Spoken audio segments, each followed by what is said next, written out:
What's going on, baseball fans? Jeremy Laracuente here for the Baseball Banter Broadcast. And this broadcast, we're continuing our series looking at an early observation for each team in baseball. Today, the team we're discussing is the Minnesota Twins.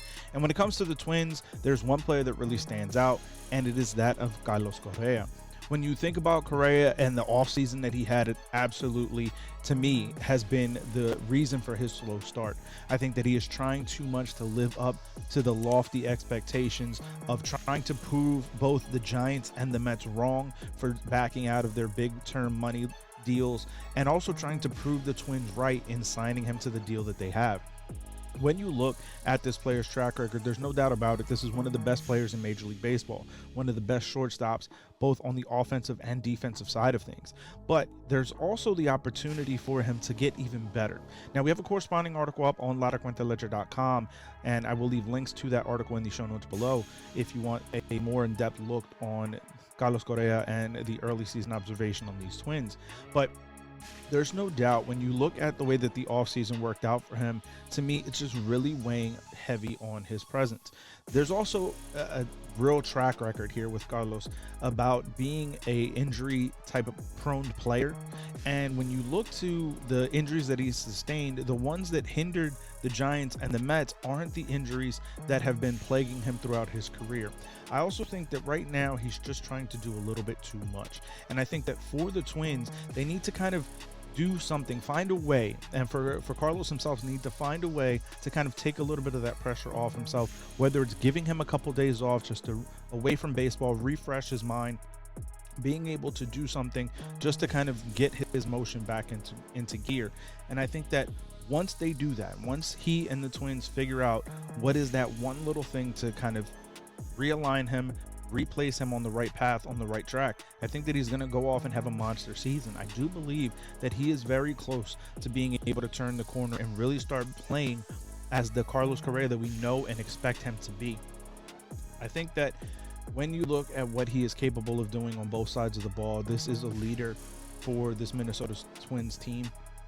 I think that there's a lot of ability and opportunity for him, not just as a leader on this squad, but also being able to be the team leader in terms of offensive production, being the team leader in defensive production.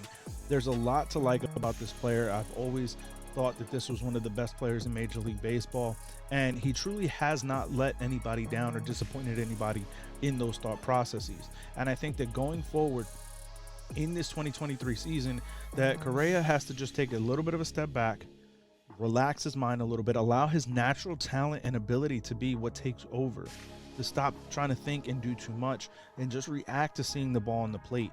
And I think that for Carlos, once he does that, he's really going to be able to hit the stride and start playing like the player we know him capable of being. And I think that for Minnesota, once that happens, they're going to be able to run away with that American League Central Division, because I don't think that there's enough competition behind them in that division to really warrant a ton of pressure from the rest of that division. The Guardians, to me, are probably the second best team in the division at this point. The White Sox are injury prone, and they have not been able to play up to their capabilities based on the talent that they have over the last couple of seasons because of that. And we know that the Royals and the Tigers are pretty much rebuilding. So this is, in my opinion, the Twins division to win, and win fairly easily. And a guy like Carlos Correa coming back to being the player that we know him capable of being is really going to be what allows the Twins to push forward. And I think that he's just at the corner, he's just at the precipice of being able to straighten everything out and really start hitting his stride. But I want to hear from you. Let me know, Twins fans, how are you feeling about Carlos Correa and what he is capable of doing for your team? Let me know if you're feeling that he is about to hit the corner and really start to play like the player we know him capable of. Let me know your thoughts on him and on the Twins themselves as a whole down in the comments, or find me over on Twitter at banter_baseball, where we can keep the conversation rolling. If you want to find more from us, we have our other social media outlets on Instagram and TikTok, and you can find us at Baseball Banter Broadcast. Again, a corresponding article is up on laracuenteledger.com. Links are in the show notes below to that article. We have new articles that come out daily on laracuenteledger.com, mostly covering the world of Major League Baseball. So if you're a fan of this channel, you'll be a fan of LaracuenteLedger.com. We also have our merchandise shop, Baseball Banter Broadcast.com. If you want to show some support for the channel, you can do so by heading over to our merch shop, and you can use any one of the number of promo codes we have on the site on the top banner to be able to save on repping the channel. And here on YouTube, there's no better way to rep the channel than by hitting the subscribe button and the bell for post notifications. Each and every time you are a new subscriber to a channel and you hit that, you truly do help the channel continue to grow its reach. And as we are continuing to try to build this baseball family, this baseball community here on the Baseball Banter Broadcast, each and every subscription does truly help us do that. Most of our audience is not yet subscribed, so if you haven't already, hit the subscribe button and the bell for post notifications. If you can do so, it would be really appreciated by us here at the channel as we continue to try to build and grow. So keep it locked in, as on the next broadcast we continue to banter about baseball. Peace.